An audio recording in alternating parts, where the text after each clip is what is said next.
तो 8वीं मंजिल 10वीं मंजिल पर कंधे पर ईंट या माथे पर ईंट लगकर या टोकरियों में मसाला लेकर के चढ़ करके जो पहुंचाता है वो तकनीकी मजदूर है कि गैर तकनीकी?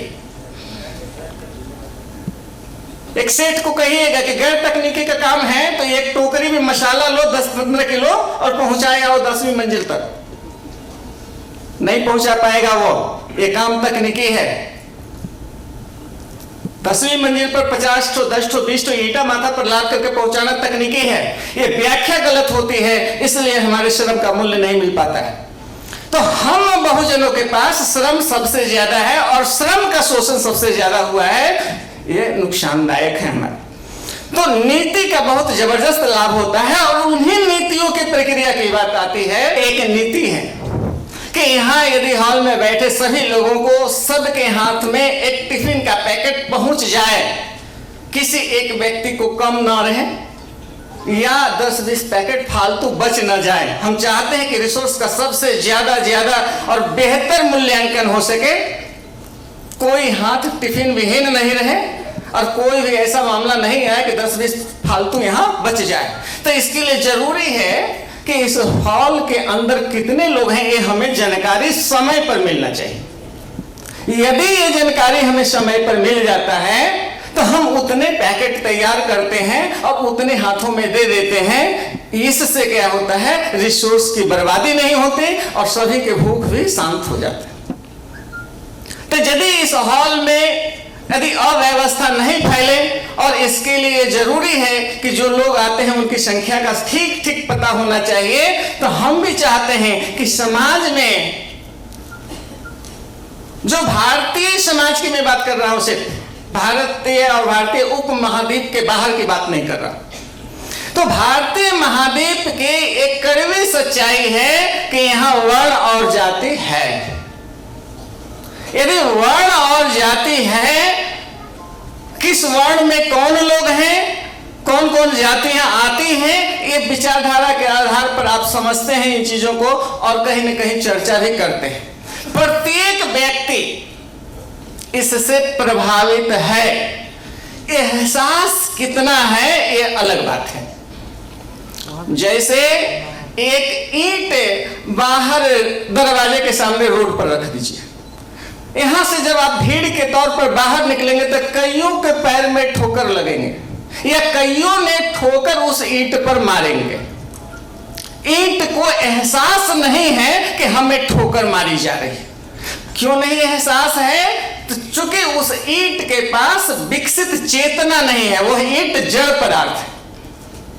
तो जो जड़ पदार्थ होते हैं, जिनकी चेतना विकसित नहीं होती है, जो जन्मते ही गुलाम पैदा होते हैं, उन्हें अपने अपमान का पता नहीं चलता। अपमान का एहसास होना, ये प्रभाव वर्ण और जाति का जो दुष्प्रभाव है उससे एहसास उन लोगों को होता है जो चेतना संपन्न होते हैं, जागरूक होते हैं, शिक्षित और समझदार होते हैं। फूले को सिर्फ बारात से ही तो निकाला गया था ना, और क्या किया गया था?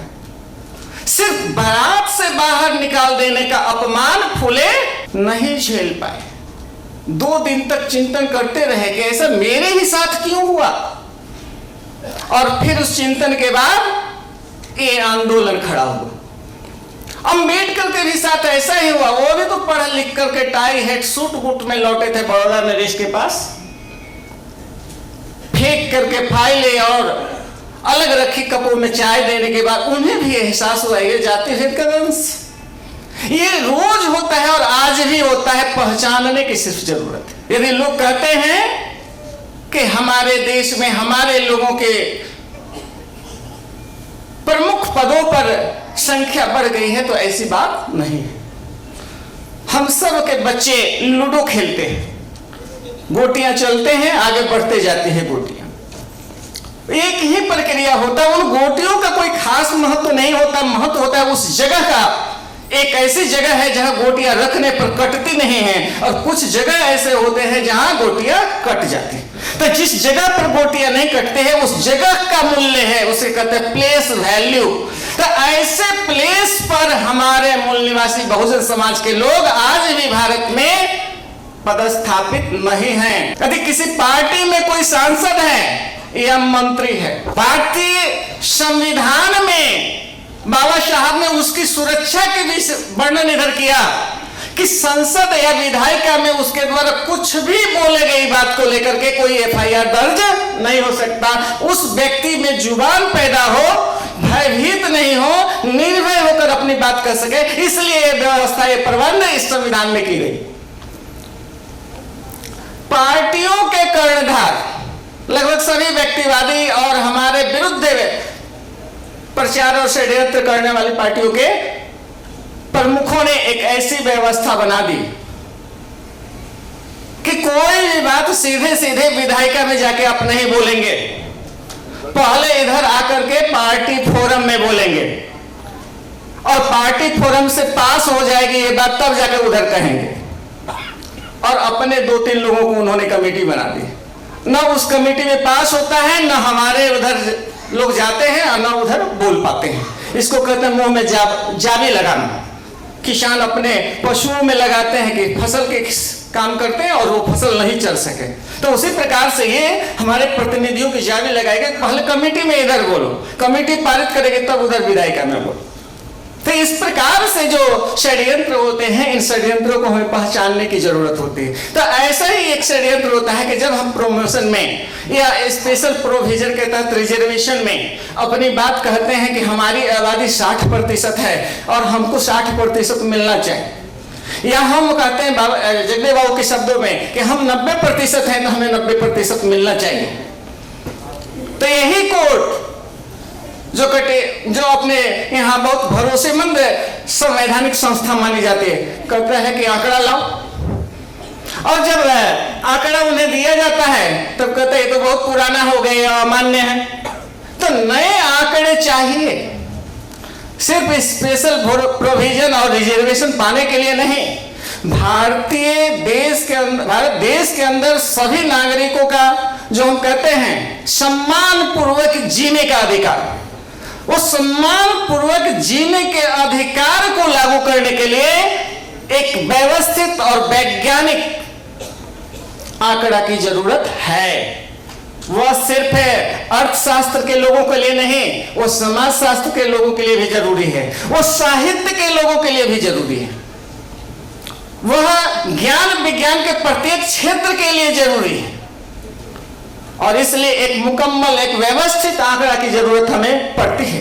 सांख्यिकी में, अर्थशास्त्र में, भूगोल में और बहुत सारे विषयों में ऐसे आंकड़ों की आवश्यकता होती है। पूरे देश में लोग कहते हैं कि डेवलपमेंट हो रहा है, डेवलपमेंट हो रहा है। ये डेवलपमेंट दिल्ली टू मुंबई भाया अहमदाबाद ही रह गया। दिल्ली, अहमदाबाद और मुंबई, पूरे देश के 140 करोड़ लोगों के द्वारा मेहनत किया गया, सृजन किया गया जो धन आता है वो इससे 3 महानगरों में खर्च किया जाता है। ये हमारे साथ नाइंसाफ है। तो देश का धन देश के प्रत्येक वर्ग इंच पर खर्च होना चाहिए। किसी जगह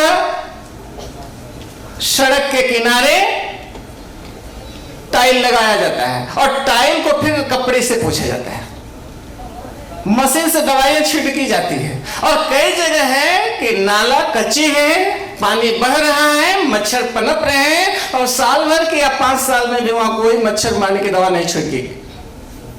तो ये जो बेमेल परिस्थिति है, इस बेमेल परिस्थिति से बचने के लिए भी एक आंकड़ा हमें चाहिए।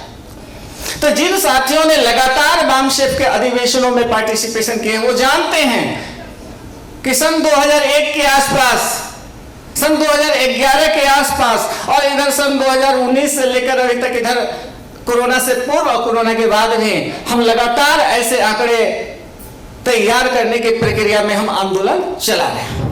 हमारे विषय के शब्दावली में थोड़े फर्क जरूर आए हैं।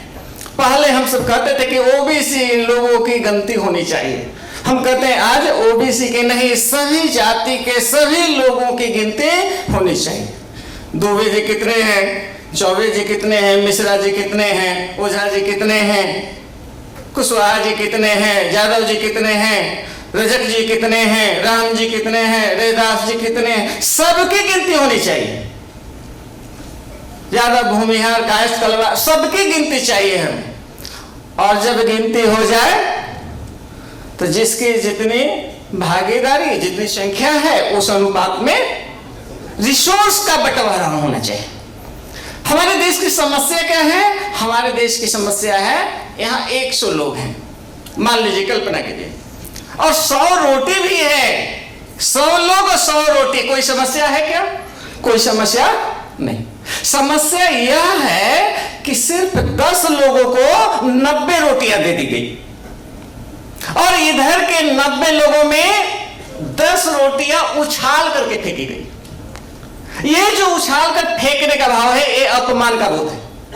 और भूख से परेशान लोग उन रोटियों को लपकने के लिए एक दूसरे के कंधे पर चढ़ करके लपकते हैं। उस भगदड़ में भी बहुत सारे लोग मर गए। तो ये जो चीजें हैं, यह अव्यवस्था की चीजें हैं, कुव्यवस्था की चीजें।